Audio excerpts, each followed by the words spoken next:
तन्हा कौन है, अल्लाहू अल्लाह, बादशाह वो कौन है, अल्लाहू अल्लाह। अल्हम्दुलिल्लाह वहदा वस्सलातु वस्सलाम अला मन ला नबिय्य बअदा, अम्मा बाद।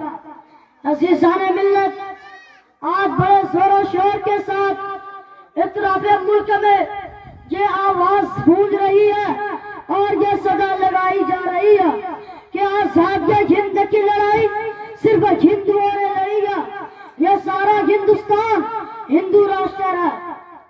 मैं पूछना चाहता हूँ उन लोगों से कि बताओ, जब हिंदुस्तान की सरजमीन पर अंग्रेजों का तसल्लुत हुआ और जब हिंदुस्तान की मांग का सिंदूर खुर्चा जा रहा था, खूबसूरत इमारतों को मिस्मार किया जा रहा था, इज्जत और आबरू को पैरों तले कुचला और आंधा जा रहा था, वो कौन था जो इस मुल्क की इज्जत बचाने के लिए अपना लहू बहा रहा था?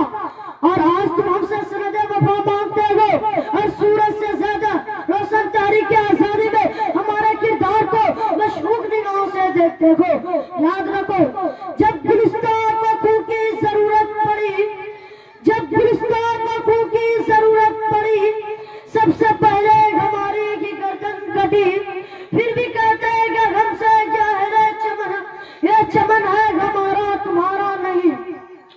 ध्यान से सुनो, हम मुल्क के रखवाले और मुहाफिज हैं, एहसान फरामोश तुम हो। जरा देखो अपने माजी को, जब तुम अंग्रेज के चंगुल में जकड़े हुए थे, सांस लेने की तुमको मालूम नहीं थी, उस वक्त कोई माई का लाल इतनी जुर्रत नहीं कर सकता था कि वो अंग्रेज की हुकूमत को ललकार सके और दुनिया की सुपर पावर का मुकाबला करने के लिए अपनी आवाज उठा सके।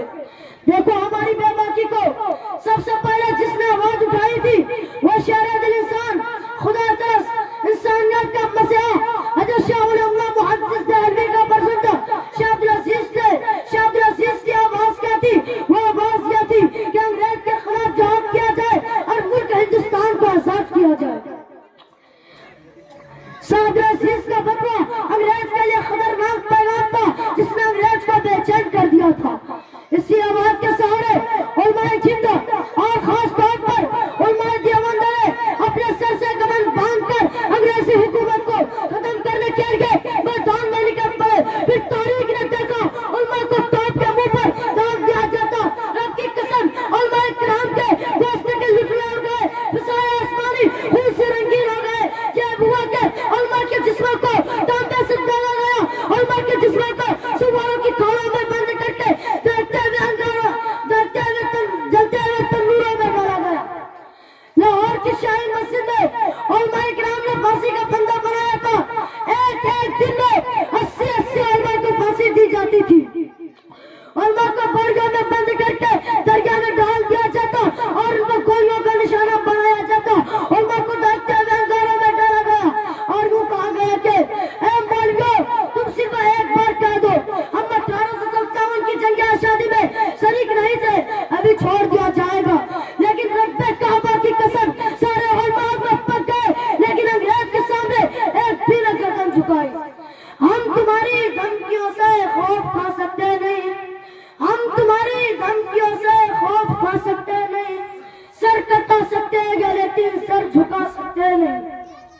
अलगर्ज अगर हिंदुस्तान की आजादी में उलमाए किराम हिस्सा न लेते तो यह हिंदुस्तान कभी भी आजाद न होता। लेकिन आज बड़े अफसोस के साथ कहना पड़ रहा है, कल हमारे इस्लाम ने खून पसीने की तरह बहाकर आजादी जैसी नियामत हासिल की थी, इसके बावजूद हमारे साथ जो जुल्म सितम हो रहा है वो रोज़े रोशन की तरह आया है।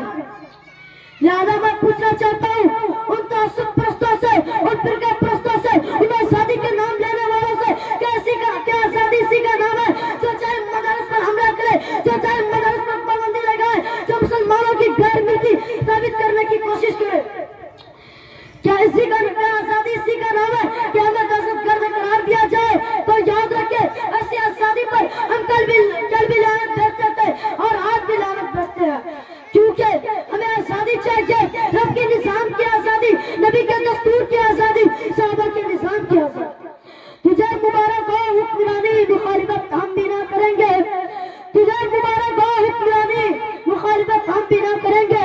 अगर शरीयत पे हाथ डाला ना तुम रहो व आखिर दअवाना अल्हम्दुलिल्लाहि रब्बिल आलमीन।